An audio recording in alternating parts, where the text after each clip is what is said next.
నమస్తే.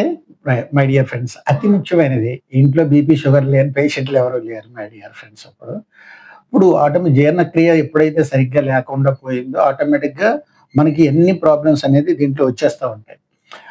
BP main గుండె జబ్బులకు రావడానికి మెయిన్ కారణం అవుతుంది. ఆ బీపీని బ్యాలెన్స్ చేయాలంటే ఏ విధంగా చేయాలి అనేది చెప్తే, మన దగ్గర ఉన్న ప్రొడక్ట్‌లన్నీ కూడా ఆయుర్వేదం కాదు.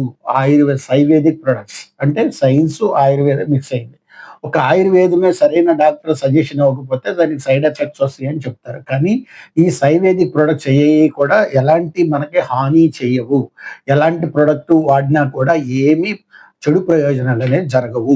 దీంట్లో ఏమేమి అబ్‌స్ట్రాక్ట్స్ ఉంటాయి, ఏ విధంగా బీపీ బ్యాలెన్స్ అవుతుంది అనేది, ఈ విధంగా మనకి షేప్ షిఫ్ట్ అని చెప్పేసి, షిఫ్ట్ లైఫ్ షేప్ షిఫ్ట్ అని చెప్పేసి మోడీ కేర్‌లోనే కొన్ని హెల్త్‌కి సంబంధించిన ప్రొడక్ట్‌లనేవి వచ్చినాయి. ఈ ప్రొడక్ట్‌లనేది ఏ విధంగా పనిచేస్తాయి అనేది ఇప్పుడు మీకు వివరణ చేస్తాను. రక్త ప్రసారాన్ని నియంత్రిస్తుంది. ఎప్పుడైతే బీపీ అంటే ఏంటి అధికంగా రక్తం గాని స్పీడ్‌గా పంప్ చేస్తే అది ప్రెషర్ పెరిగిపోయి హార్టు ఒకసారి హార్ట్ స్ట్రోక్ వస్తుంది. అందువల్ల రక్త ప్రసరణని నియంత్రించడం అనేది దీంట్లో జరుగుతుంది. అంటే ఒత్తిడిని తగ్గిస్తుంది. జనరల్‌గా మనకున్నటువంటి బిజీ లైఫ్‌లో అనేక ఒత్తిడికి గురవుతూ ఉంటాం. ఆ స్ట్రెస్ అనేది తగ్గించాలి అంటే మనం మానసికంగా కొంత యోగా గాని, మెడిటేషన్ గాని చేస్తే తప్ప ఇది తగ్గదు నేచురల్‌గా. కానీ కొంత పర్సెంటేజ్ అనేది ఇది తగ్గించడానికి ఉపయోగపడుతుంది. అట్లాగే గుండె ఆరోగ్యం అనేది కొలెస్ట్రాల్ అనేది పెరిగిపోయి, రక్తనాళాలు మూసుకుపోవడం, ఈ అన్నిట్లి వల్ల అనారోగ్య సమస్యలన్నీ కారణం అవుతాయి కనుక, ఈ హార్ట్ హెల్త్ అనే దీన్ని బాగా చూస్తుంది. అలాగే ప్రసరణ అనేది నియంత్రిస్తుంది.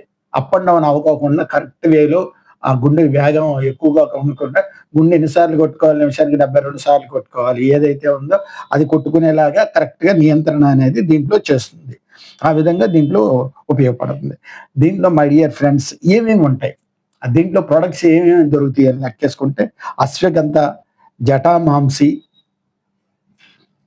జటామాంసి అట్లాగే సర్పగంధ లాంటి కొన్ని ప్రొడక్ట్స్ ఆయుర్వేదం ప్రొడక్ట్స్ ఉంటాయి. ఇయి చాలా బాగా సైంటిఫిక్‌గా ప్రూవ్ అయినయి. ఇయన్నీ కూడా మన ఇంగ్లీష్ మెడిసిన్స్ కూడా వీటి నుంచే తెస్తారు. అది కూడా అబ్‌స్ట్రాక్ట్ చేస్తారు. ఎంత చేయాలి అనేది చేస్తారు. ఇంగ్లీష్ మెడిసిన్‌లో సైడ్ ఎఫెక్ట్స్ ఉంటాయి. ఆయుర్వేదం డైరెక్ట్‌గా వాడడం వల్ల కూడా కొంత ఎఫెక్ట్ ఉండేది దానికి ఇది తినాలి, ఇది తినకూడదు అనేది ఉంటది. కానీ దీంట్లో అలాంటిది ఏం నియంత్రణ ఉండదు.